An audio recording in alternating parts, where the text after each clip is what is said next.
जिस ग्रह प्रणाली में हम रहते हैं उसमें यह बहुत ही खूबसूरती से प्रकट हुआ है। पृथ्वी और सूर्य का डायमीटर या व्यास, चंद्रमा और पृथ्वी के बीच की दूरी और सूर्य के आसपास पृथ्वी के पथ को किस तरह से हिस्सों में बांटा गया है, इन सभी चीजों के आधार पर आकाशीय प्रणाली और इंसान के शरीर के बीच का संबंध समझने के बाद कई चीजें बनाई और विकसित की गई थीं।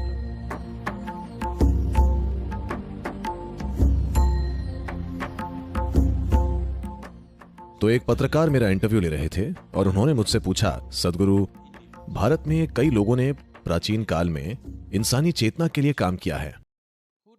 आपके हिसाब से पश्चिमी दुनिया में किसने बड़ा योगदान दिया है? मैंने बिना किसी हिचकिचाहट के कहा, चार्ल्स डार्विन।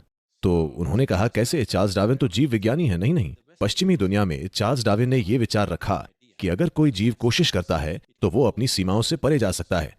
ये सीमाएं ईश्वर ने नहीं बनाई हैं।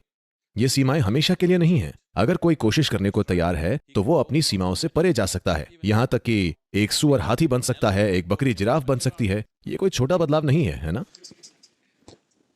मैं बंदरों की बात नहीं करूंगा, ठीक है?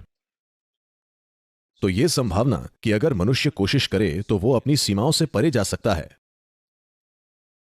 फिर ये करीब 15,000 साल पहले की बात है। उन्होंने ये प्रश्न पूछा, क्या हम अपने शरीर की बनावट को बदल सकते हैं? क्या हम विकसित हो सकते हैं? So Adiyogi said, your physical evolution is complete. तब आदियोगी बोले, आपका शारीरिक विकास पूरा हो गया है। और उन्होंने इसके पीछे की गणित समझा दी कि ऐसा क्यों है। तो जब उन्होंने पूछा क्या हमारे शरीर विकसित हो सकते हैं, उन्होंने उनके शरीर के बारे में बताते हुए कहा, आपके सिस्टम में ऊर्जा के 114 जंक्शन बिंदु हैं, जिन्हें योग विज्ञान में हम चक्र कहते हैं। 114 चक्र होते हैं। इसमें से 2 शरीर के बाहर और 112 शरीर के अंदर हैं। इन 112 में से 4 ऐसे हैं जिनके बारे में आप कुछ नहीं कर सकते। बाकी के चक्र सक्रिय होने पर वे 4 भी खिल जाएंगे। ऐसे 108 चक्र हैं जिन पर आप काम कर सकते हैं। तो इसीलिए आप देखेंगे कि हमारी परंपरा में अगर आप रुद्राक्ष पहनते हैं तो 108 रुद्राक्ष, मंत्र का जाप भी 108 बार और किसी ऊर्जा स्थान की परिक्रमा भी 108 बार। This is because there are 108 things that one needs to do if he wants to have a complete mastery over the human mechanism itself. ऐसा इसलिए क्योंकि इंसानी सिस्टम पर पूरी तरह से महारत हासिल करने के लिए 108 चीजें करने की जरूरत है। जिस ग्रह प्रणाली में हम रहते हैं उसमें ये बहुत ही खूबसूरती से प्रकट हुआ है।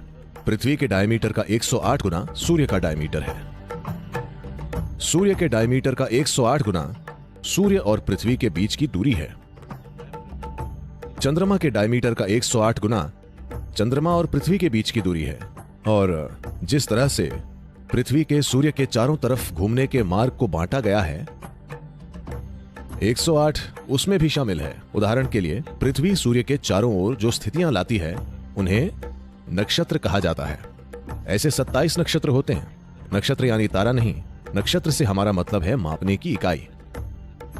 तो 27 नक्षत्र होते हैं और ये 27 नक्षत्र चंद्र चक्र के आधे हिस्से के भी बराबर है।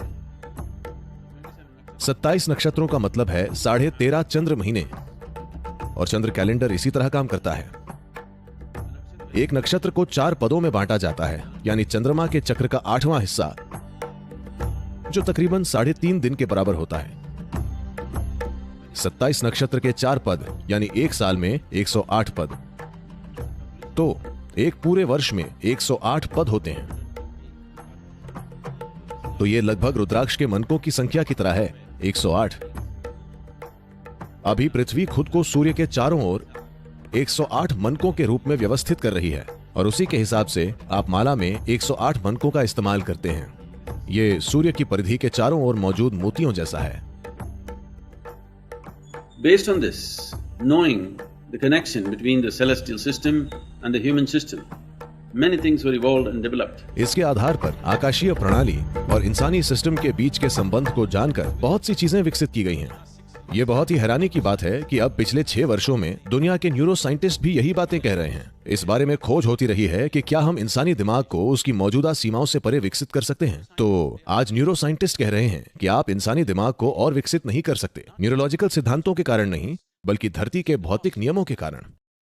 इसे विकसित करने का एक ही तरीका है, न्यूरॉन्स का आकार बढ़ाना, ये एक तरीका है, या न्यूरॉन्स की संख्या बढ़ाना, ये दूसरा तरीका है। अगर आप अपने दिमाग में न्यूरॉन्स की संख्या बढ़ाते हैं तो आपकी स्पष्टता कम हो जाएगी। कई बच्चे ऐसे ही पैदा होते हैं, वे प्रतिभाशाली हैं लेकिन वे समझ नहीं पाते क्योंकि उनमें कोई स्पष्टता नहीं है। जैसे जैसे वे बड़े होंगे उनका दिमाग स्वाभाविक रूप से कुछ मात्रा में कमतर हो जाएगा और फिर वे स्थिर हो जाएंगे। अगर वे स्थिर नहीं होंगे तो वे हमेशा बिखरे रहेंगे। दूसरा तरीका है न्यूरॉन का आकार बढ़ाना। अगर आप न्यूरॉन का आकार बढ़ाते हैं तो एक न्यूरॉन जितनी ऊर्जा का इस्तेमाल करता है वो बहुत ज्यादा होगी। यहां तक कि अभी भी अगर आप अभी आराम की स्थिति में हैं तब भी आपकी 20% ऊर्जा का इस्तेमाल सिर्फ आपका दिमाग कर रहा है। यह आपके शरीर का वो हिस्सा है जो बहुत ज्यादा ऊर्जा खाता है। शरीर का इतना हिस्सा 80% ऊर्जा लेता है।